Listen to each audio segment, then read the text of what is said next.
I'll say, well, tight end is a unique position in the sense that you got to block like linemen and you got to run and catch like receivers. So I'm gonna say in the run game, you know, firing off with your quick short steps and keeping your head up, striking with your hands, not putting your head down ever to protect your neck. In the passing game, it's important to look the ball all the way into your hands. One thing that I try to do is catch the front of the ball, look it all the way into my hands and into the catch and all the way into the tuck before I turn upfield and start running. So that'll prevent drop balls and should be helpful. One of the key fundamentals for a young tight end to learn would be to keep your hands inside when you're blocking. If you keep your hands outside, you're going to get called for a lot of holding penalties, and it's going to be harder to keep your defender from making the tackle.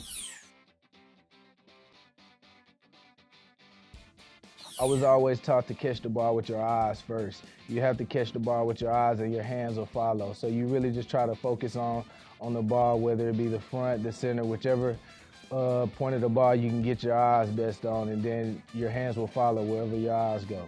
Completely on the ball, and the front of the ball in particular. Like I said, you try to catch the front of the ball because if you catch the middle of it or the back of it, it could go right through your hands. And it's just real important to watch it all the way into the tuck.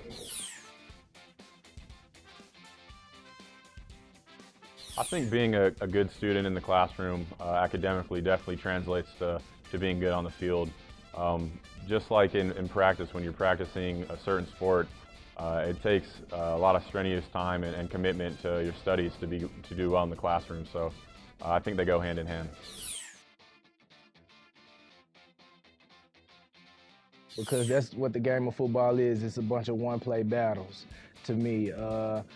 You go out there, you might have those drop balls or miss a block, but you will come back and there is going to be another play, and that play could be the play to change the game, and you never know when that play is going to come. My advice to a youth player would be you got to have a short memory, not just in football, but in any sport. There's so many plays and so many reps in a practice or a game where you're going to make a mistake. It's inevitable. When you're going full speed, you tend to have mental lapses. So you're going to make mistakes, but it's key to just have a short-term memory, and get over it. But at the same time, learn from that mistake you made. People tell you the game's 90% mental, and it's just kind of words until you really get to understand. It really is, and it's so much about confidence. I've seen guys with talent off the charts and have a tough time because their head's not in it. And I've seen also guys who are very average talent-wise who can dominate because they're so strong mentally and they have so much confidence in themselves. And if you believe in yourself, you really can do whatever you set your mind to.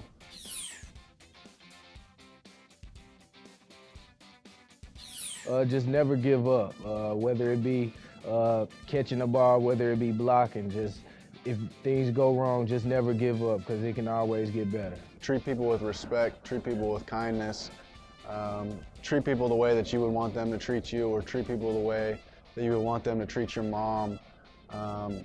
And if you do that, then you're going to get people's respect, and they're going to treat you the way that you want to be treated ultimately. Heads up, eyes up, see where you're running.